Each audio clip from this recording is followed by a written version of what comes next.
السلام علیکم، آپ دیکھ رہے ہیں مبشر لقمان یوٹیوب چینل. میرا نام مبشر لقمان ہے. میرے پاس کافی تفصیلات آئی ہوئی ہیں اور بھارت میں تو ابھی تک صحت کی سہولیات جو ہیں ان میں شدید فقدان پایا جاتا ہے.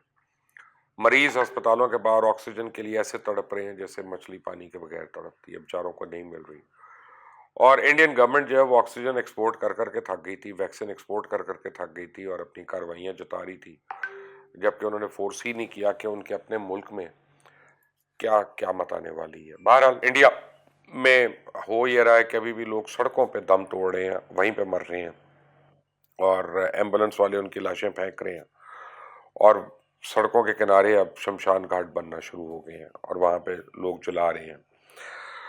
انڈیا میں کووڈ 19 کے متاثرہ لوگوں کی ایک بار پھر بہت زیادہ اس کی تعداد میں اضافہ ہو گیا کہ گزشتہ 24 گھنٹے میں تقریباً 3,27,000 کے قریب اس میں ہو گئی. جو کمبھ میلہ انہوں نے کیا ہے یہ اس کا ایک منہ بولتا ثبوت ہے. ساتھ ہی جو بنگال میں الیکشنز ہو رہے ہیں اس کے اندر ہر قسم کا جلسہ جاری ہے، ہر قسم کی میٹنگز جاری ہیں اور لوگوں کے خطاب جاری ہیں. کراؤڈز کے کراؤڈز جمع کر رہے ہیں لیکن خیال نہیں کر رہے. اب گزشتہ 24 گھنٹے میں مزید 3,285 افراد جو ہیں وہ جان کی بازی ہار چکے ہیں. That's a lot of people. اور 3,285 گھر جو ہیں ان میں قیامت آ گئی. آپ سمجھے، قیامت سگرا آ کے. اب وائرولوجسٹ کا تو کہنا ہے کہ ملک میں جاری دوسری لہر جو ہے نئی مریضوں کی تعداد آئندہ 2 ہفتے میں 3 ہفتے میں مزید بڑھا سکتی ہے. یہ ہندوستان کے، بلکہ ایک میں وائرولوجسٹ کا انٹرویو سن رہا تھا بی بی سی کو، وہ دے رہے تھے، انڈیا کے وائرولوجسٹ کی بات کر رہا ہوں، اور انہوں نے کہا کہ جو ہمارا بیک لاگ ہے اب یہ تقریباً 600 دنوں کا ہے. یعنی اب 600 دن، یعنی آپ سمجھے 2 سال تقریباً جو ہے وہ یہ کووڈ سے افیکٹ ہو سکتے ہیں یا لوگ افیکٹ ہو سکتے ہیں، یا تب تک ان کو ہرڈ امیونٹی ہو سکتی ہے. اور تب تک اگر روزانہ 3,500 لوگوں نے مرنا ہے تو اللہ رحم کرے کوئی گھر نہیں رہے گا کہ جہاں پہ یہ اموات نہ ہوئی ہو. اب سرکاری اسپتال جو ہیں وہاں تو صرف مرنے والوں کو گن رہے ہیں، ان کے پاس اور تو کوئی چیز نہیں ہے. ایک ایک بیڈ پہ 3 اب مریض آ گئے ہیں. ایک ایک آکسیجن ماسک جو ہے وہ باری باری لوگوں کو شفٹ کیا جا رہا ہے. وینٹیلیٹرز پورے نہیں پڑ رہے، آکسیجن کم ہو گئی ہے. اور قبرستان اور شمشان گھاٹ ان کی صورتحال تو انتہائی سنگین ہے. وہاں جا کے اندازہ ہوتا ہے کہ کچھ نہ کچھ چھپایا جا رہا ہے اور اصل تعداد نہیں بتائی جا رہی اور اصل فگرز نہیں بتائے جا رہے. بہرحال پینک نہیں ہے، یہ پینک سے آگے کی ایک سچویشن ہے جو ہندوستان میں ہو رہی ہے. کل میں اس ڈاکٹر کی جس کی بات کر رہا ہوں سن رہا تھا میں بی بی سی پہ، تو وہ کہہ رہے تھے کہ we've gone beyond the emergency level. یعنی ایمرجنسی اب نہیں ہے، اب یہ اس سے بھی آگے کی سٹیج ہے جو ہندوستان میں ہو رہی ہے. اور ابھی تک لوگ وہاں ٹیسٹ کرانے سے گریز ہیں اور یا ان کو رسائی نہیں ہے اس کی، کہ جو دیہات وغیرہ میں بیچارے انہوں نے کہاں پہ جا کے ٹیسٹ کرانے، وہ ہمارے جیسا ہی حال ہے کہ جو ممالک اپنے ہیلتھ کیئر کے اوپر اگر 2% یا 1.5% یا 2.5% خرچ کرتے ہیں بجٹ کا، تو ان کا جو انتظامی ڈھانچہ ہوتا ہے وہ تو کولیپس کر جاتا ہے کسی کلیمٹی کی صورت میں. اور یہی ہو رہا ہے وہاں پہ، اور پاکستان میں بھی ابھی اسی طرح کی چیزیں دیکھنے کو مل رہی ہیں. انڈیا کی ریاست کرناٹکا میں کرونا انفیکشن کے کیسز میں تیزی سے اضافے کے بعد اب وہاں حکومت نے 14 دن کا کرفیو لگا دیا ہے. یہ لاک ڈاؤن سے بھی آگے کی سٹیج ہے کہ آپ نکل ہی نہیں سکتے باہر، جو مرضی ہو جائے، ورنہ شوٹ آن سائٹ ہے وہاں پہ. تو اتنا زیادہ ایشو ہو رہا ہے. لومبرگ کے ایک ویکسین ٹریکر کے مطابق اس وقت دنیا میں ویکسین کی 1,40,00,000 خوراکیں دی جا چکی ہیں، لیکن اس کا 85% حصہ صرف 7 ملکوں میں یعنی امریکہ، چائنا، بھارت، یورپی یونین، برطانیہ اور برازیل کو ملا ہے. جبکہ دنیا کے باقی جو 150 ممالک ہیں ان کے حصے میں صرف 15% ویکسین آئی ہے. اس کی ایک وجہ یہ ہے کہ یہ مالدار ممالک یا تو اپنی ویکسین خود بنا رہے ہیں یا بھاری مقدار میں ویکسین خرید رہے ہیں اور اس کو سٹاک بھی کر رہے ہیں، اور دوسرے ممالک کے لیے وہ اویلیبل نہیں ہو رہی ہے. اب سارے ملک انتظار کر رہے ہیں کہ اب ہماری باری آئے، ہمیں ملے، ہم اپنے لوگوں کو ویکسین لگانا شروع کریں. اب اس صورتحال کا مقابلہ کرنے کے لیے بہت سے ماہرین ہیں، جس میں بہت ممالک کے وزرائے اعظم ہیں، صدور ہیں، ہیومن رائٹ ایکٹیوسٹ ہیں جیسے ملالہ یوسفزئی ہیں. ان لوگوں نے پریزیڈنٹ جو بائیڈن کو ایک خط لکھا ہے اور اس میں اپیل کی ہے کہ جو کرونا ویکسین ہے، کووڈ 19 کی جو ویکسین ہے، اس کا پیٹنٹ ختم کیا جائے. یعنی اس کا کاپی رائٹ اگر ختم ہو جائے تو تمام ممالک جو ہیں اس ویکسین کو میس مقدار میں اپنے اپنے ممالک میں بنانا شروع کر سکتے ہیں.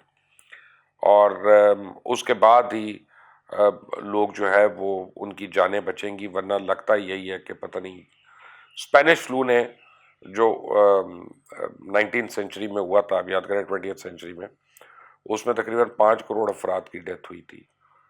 تو اب سمجھ نہیں آ رہا کہ اللہ رحم کرے کہ اس باری اتنا کچھ ہونے کے باوجود اگر دنیا دوبارہ اتنی انسانی زندگیوں سے ہاتھ دھو بیٹھتی ہے تو وہ ناقابل تلافی ایک نقصان ہوگا.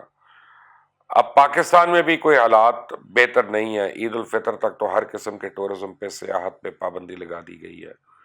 پارکس وغیرہ جو ہیں ان کو بند کر دیا گیا ہے، اور پاکستان میں پہلی باری کرونا کی جو ڈیتھس ہیں وہ 200 سے انکریز کر گئی ہیں، 200 پر ڈے. یعنی کل پاکستان میں 200 خاندان جو تھے ادھر قیامت صغریٰ آئی اور آ کر گزر گئی. گزشتہ 24 گھنٹے میں مزید 5000 کیسز رپورٹ ہوئے اور ایوریج جو شرح ہے وہ 10.77 یعنی 11% لوگوں کو کرونا ہے پاکستان میں. پاکستان میں آبادی کے اعتبار سے سب سے بڑے صوبہ جو پنجاب ہے اس میں مزید ایک لاک ڈاؤن کا فیصلہ کر لیا گیا ہے، لیکن ابھی مجھے بتایا گیا ہے کہ شاید اس فیصلے کو ریورس کیا جا رہا ہے. ابھی تک یہی نہیں سمجھ آ رہا کہ یہ حکومت اتنے یو ٹرنز کیوں لے رہی ہے اور بار بار اپنے ہی کیے ہوئے فیصلوں پہ قائم کیوں نہیں رہتی. بہرحال اگر میں لاک ڈاؤن کا ہی فیصلہ لیتا ہوں تو اس میں یعنی پنجاب میں کرونا وائرس کی جو تیسری لہر ہے اس کے پیش نظر یہ فیصلہ کیا گیا، اور صوبے میں لاک ڈاؤن سے متعلق secretary primary and secondary health care سارا اسلم کی جانب سے ایک نوٹیفیکیشن جاری کیا گیا، اور اس کے مطابق تو 17 تاریخ تک اب مکمل لاک ڈاؤن ہے. اور اس لاک ڈاؤن سے کے دوران صوبے بھر میں شام 6 بجے سے لے کے سحری تک ہر قسم کی سرگرمی جو ہے اسے پابندی ہوگی. ہفتہ اور اتوار کو مکمل تعطیل ہوگی، تمام کاروباری سرگرمیاں بند رہیں گی. تاہم petrol pumps, medical stores, vaccination centre, گوشت اور سبزی کی دکانوں کو اس نوٹیفیکیشن سے استثناء حاصل ہے. لاک ڈاؤن کے اندر دوران انڈور شادیوں اور تقریبات پہ مکمل پابندی ہوگی. اور مجھے ابھی، میں اب نام نہیں لے رہا، لیکن ایک ہماری آپ سمجھے اینکر ہی ہیں، جرنلسٹ ہی ہیں، ان کا میسج آیا فون پہ کہ جمعے کے دن ان کا نکاح ہے کہ جو اور ہر حالت میں وہ انسسٹ کر رہی ہیں کہ میں جاؤں.